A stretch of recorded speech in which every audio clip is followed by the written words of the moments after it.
Hello, Among to New York. You're joining a very happy pair of reviewers today. Yeah. Because I'm Hetty Mahlich and I'm joined in New York by our fashion critic, MC Hill.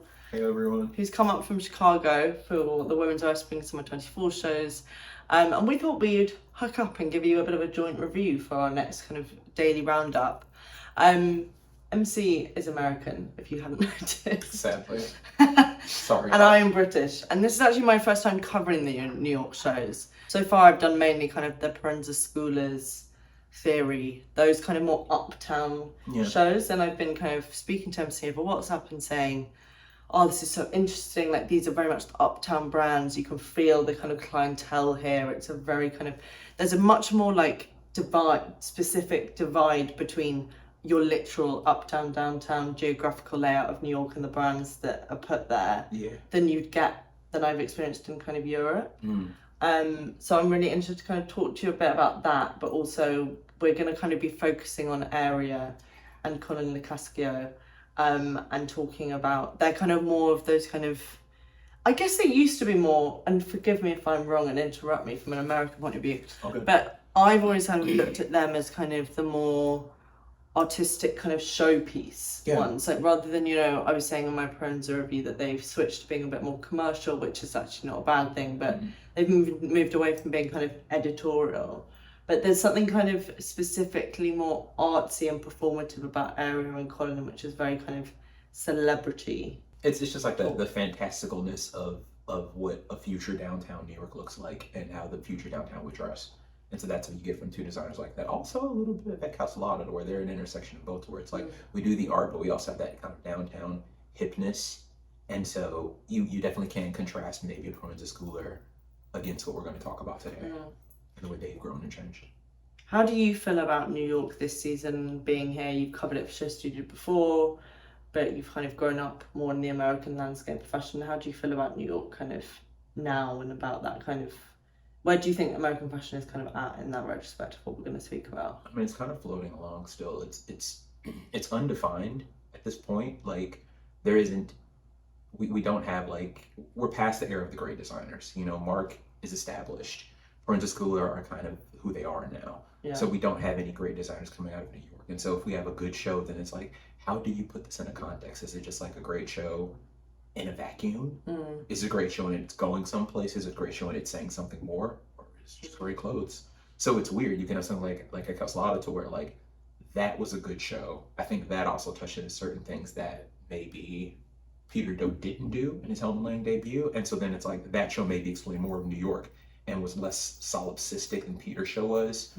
Whereas you have something like, I think the best show of the week so far has been Dion Lee.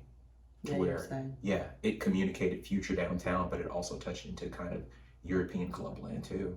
And in that way it's global, because like Europe and America kind of like trade off on certain ideas of rave and also joy and community in a celebratory musical sense. So I just think that New York is in this weird floating period of like, what are we? Who are we? Are we any good? Are we relevant? And in that way, you have to find your own relevance. You can't find relevance to be, you know, validated by the fashion industry. Because I mean, I think it's like, I just find it really interesting being here, because especially the crowd that goes to the shows. For instance, like being at that Colin show yesterday. I mean, Area, for instance, there was more of a mix of kind of your general industry press and then lots of the kids that love it, like a lot of mixture. Colin was very much like, that was the wildest kind of crowd I've seen in terms of the way that they dress, you know, wearing like tutus and striped kind of leggings, amazing stuff, which in London is very normal, but in uptown in New York, you would not see any of that at Parenza. Right, like the Theory. Exactly, but like when you're at the London shows or Paris, there's always, it's a pretty similar crowd, but it's more of a mix at everything, rather than here. I'm just experiencing that even the audience is so segregated, and I'm like, what does that say about American fashion being in these two kind of camps? Well, that's very American, the idea of segregation and just, you know, very overt segregation. Like, I mean, fashion is kind of inherently elitist, isn't it, historically? And so maybe it's just doubling down on those values. Very elitist vibe in here. Yeah, completely. Like, I was messaging MC on my second day, I think it was. I was in a lift up to the Theory show, And I was in the lift and I was like, I feel like I'm in Gossip Girl in 2005. Like, I can't tell who out of these girls works at Vogue and who is kind of the Serena of our times, you know, who's, you know, and I've seen a lot of mother and daughter kind of duos, and it's just a totally different ball game. Yeah, and it's a different understanding of entitlement here than when we cover the European shows. There's a lot more egalitarianism, I think, at the London shows.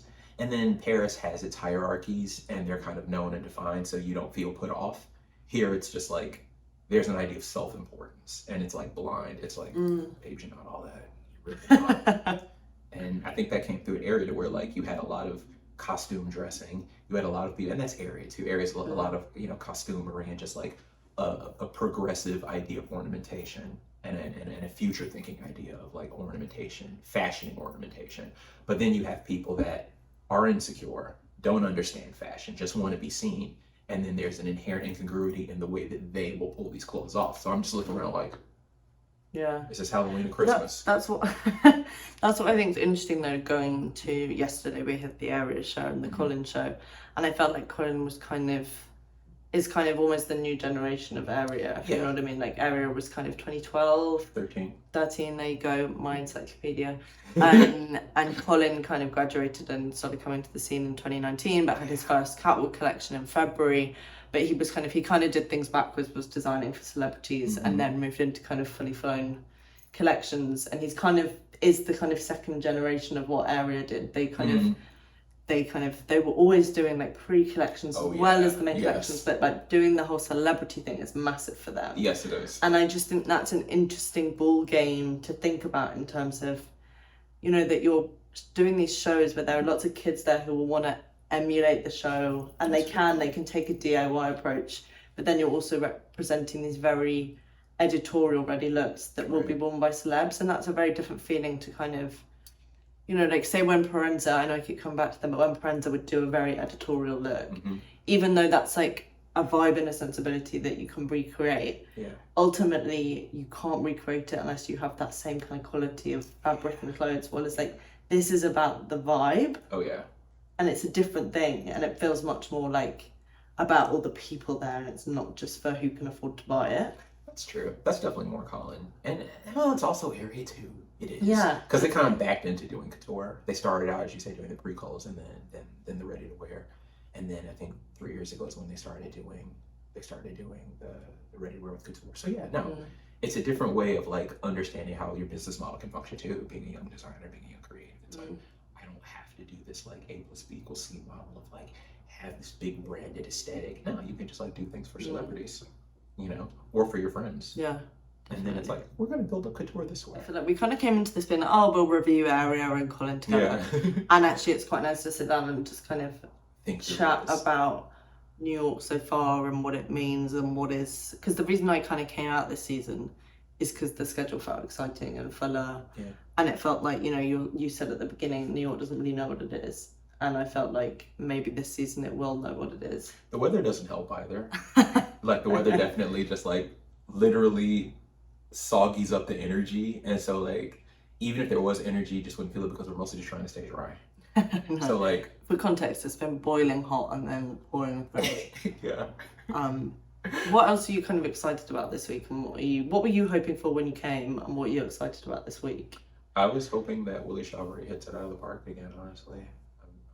So that's on Wednesday? That's on Wednesday. Yeah, we're on Monday right now filming for you. Yeah. That's on Wednesday. I was hoping for a good Dion Lee show because last season he nailed it with the casting. And again, he maybe communicated a vocabulary for what New York fashion could be at its most editorial and also at its most street in that way.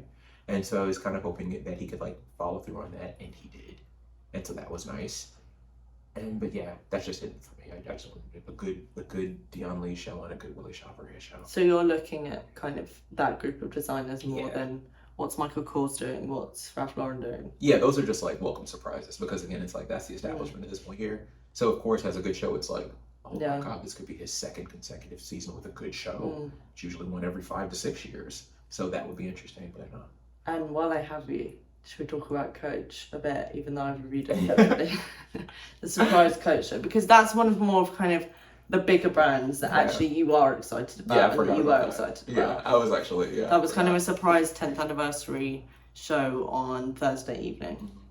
Yeah. Which sadly MC couldn't make because he has the worst luck with flying, and his plane from Chicago wouldn't be landing to New York because of the storms, and he didn't get it tomorrow afternoon. Yeah. But that means that we haven't actually had a chance to sit down and discuss it. That's Coach. Yeah, I forgot. I'm always excited about Coach and completely forgot about that. But what makes Coach different to like the other kind of big American brands on the season, schedule? Because I think that Coach obfuscates. That's right, obfuscates the obvious, which is like, let's have a good runway presentation, great clothes. The clothes are a certain like obvious inherent thing with what Stewart does. And so he builds off of the clothes by the historic codes of Bonnie Cash and the great ready-to-wear designer for Coach. And again, he tells big fucking American stories.